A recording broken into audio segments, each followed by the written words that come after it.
Sir నమస్కారం sir. నమస్తే అండి.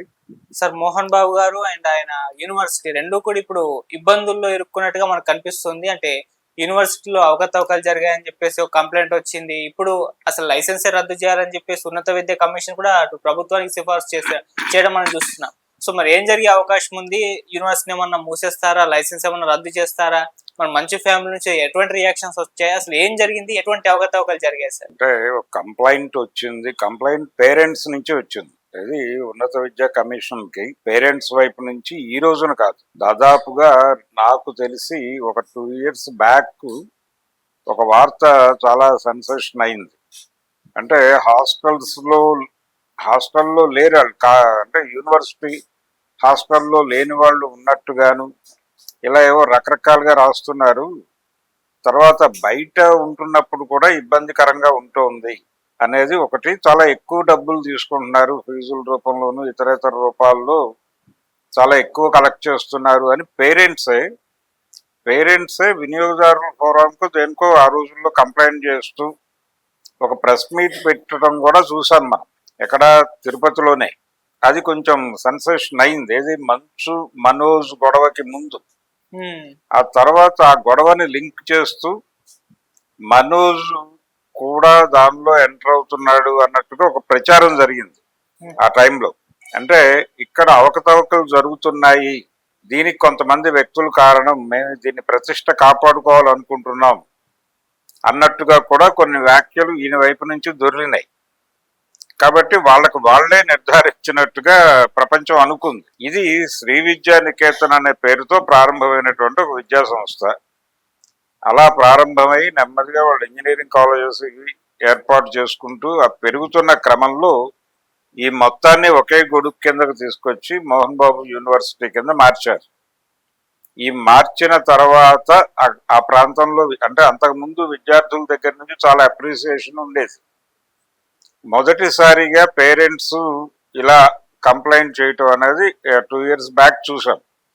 బహుశా ఈ కంప్లైంట్లు, ఇలాంటి వాళ్ళు చేస్తున్న కంప్లైంట్ల నేపథ్యంలోనే ఇప్పుడు ఉన్నత విద్యా కమిషను అంటే నోటీస్ ఇచ్చి ఉండొచ్చు. వాళ్ళైతే కోర్టుకు వెళ్ళారు. కోర్టుకు ఎవరు వెళ్ళారు? మోహన్ బాబు యూనివర్సిటీకి సంబంధించినటువంటి ఆ నిర్వాహకులు కోర్టుకు ఆశ్రయించారు, హైకోర్టుకు వెళ్ళారు.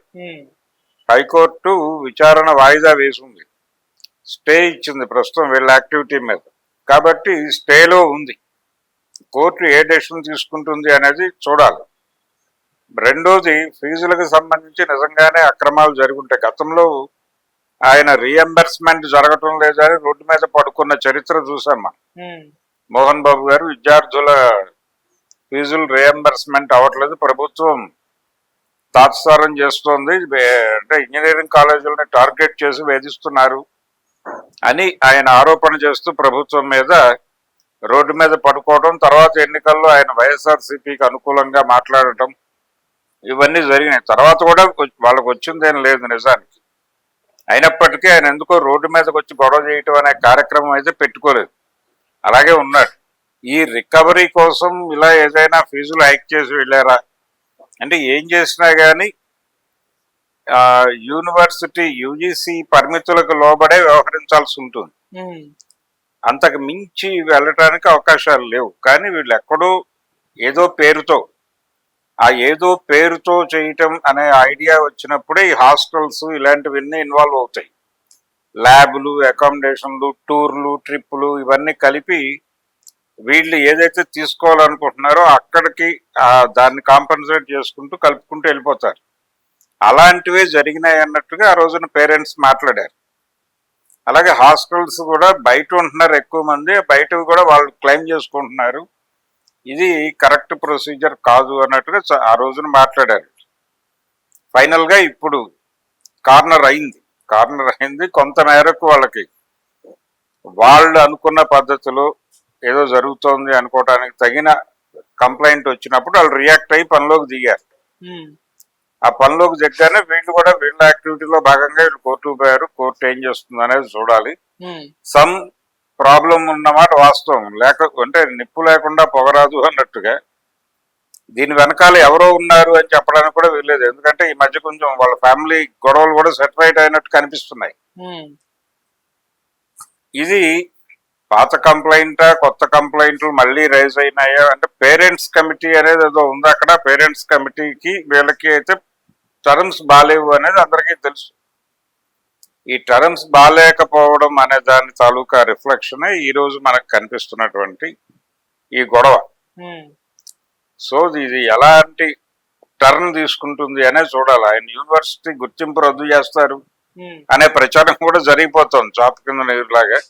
ఏది జరగాలన్నా ముందు కోర్టు డెసిషన్ ప్రాథమికం. ఓకే, యూనివర్సిటీ గుర్తింపు రద్దు చేస్తారా, రెప్యుటేషన్ దెబ్బతింటుందని వీళ్ళే క్లోజ్ అయిపోతారా, ఇంకెక్కడికైనా షిఫ్ట్ అవుతారా, షిఫ్ట్ అయ్యే ఆలోచనతో వాళ్ళు ఉన్నట్టుగా అయితే కనిపిస్తోంది. చూడాలి ఏం జరుగుతుంది అనేది. మోహన్ బాబు గారు అయితే దీన్ని ఎలా హ్యాండిల్ చేయాలి అనే దాని మీద ఫోకస్ పెట్టున్నాడు. హ్యాండిల్ చేయటమే, అక్కడ తప్పులు జరిగాయా లేదా ఇది కాదు గొడవ. ఎవరైనా హ్యాండిల్ చేసి ఏదో పద్ధతిలో మ్యానిపులేట్ చేసి బయటపడటమే. మోహన్ బాబు ఎలా బయటపడతాడని ఆలోచిస్తున్నారు కానీ దీనివల్ల ఎవరికి ప్రయోజనం, వాళ్ళు ఆశిస్తున్న ప్రయోజనాన్ని నిర్వర్తించగలిగే అంటే వాళ్ళకి చేకూరేలా చేయగలిగే కండిషన్ లో ఆయన ఉన్నాడా? ఆయన వయసు పెరిగింది. ఇలా 100 రకాల డౌట్స్ వస్తున్నాయి జనాలకి. మోహన్ బాబు యూనివర్సిటీ చుట్టూ మనోజ్ హస్తం ఉందా లేకపోతే ఇంకెవరి హస్తం ఉందా అనేది వేరే గొడవ. కాబట్టి కొంచెం ఒక 2 రోజులు బ్రీతింగ్ స్పేస్ ఇస్తే ఏదో ఒక క్లారిటీతో బయటకు వస్తారేమో చూడాలి ఆ ఫ్యామిలీ నుంచి. అంటే సార్ అప్రతిష్ట పాలు చేసే విధంగా ప్రయత్నాలు చేస్తున్నారు, సగం సగమే ప్రచారం చేస్తున్నారు అంటూ కూడా వాళ్ళు రియాక్ట్ అవ్వడం మనం చూసాం. సో పని కట్టుకొని చేస్తున్నారు. మంచు విష్ణు ఇచ్చిన ప్రకటనలో ఆ ప్రస్తావన ఉంది. అంటే సగం ఇచ్చినా పూర్తిగా ఇచ్చినా చెప్తున్నటువంటి విషయాలు వాస్తవాలే కదా. కోర్టులో ఉంది అనేది చెప్పారు, కోర్టులో ఉంది అనేది అందరూ మాట్లాడుతున్నారు. కాబట్టి కోర్టు స్టే ఇచ్చింది అనే మాట కూడా మాట్లాడుతున్నారు. మాట్లాడకుండా లేరు. కొంతమంది ఎవరో తెలియక హైడ్ చేస్తే చేసి ఉండొచ్చు కానీ పత్రికల్లో వచ్చిన వార్తా కథనాల్లో చాలా స్పష్టంగానే ఈ కేసుకు సంబంధించిన వివరాలు కూడా ఉన్నాయి. కాబట్టి కోర్టుకు వెళ్ళలేదు అనేది కరెక్ట్ కాదు, వెళ్ళారు. ఎవరి ప్రయత్నాలు వాళ్ళు చేస్తూ ఉన్నారు, జరుగుతూ ఉంది. వాళ్ళు కూడా కాదని అనటం లేదు, కానీ ఎలా సెటిల్ చేసుకోవాలి అన్న దగ్గర గొడవ. దానికి ఒక ప్రాపర్ వే దొరికేస్తే బయటపడిపోతాడు మోహన్ బాబు గారు. Okay sir, thank you so much. Thank you.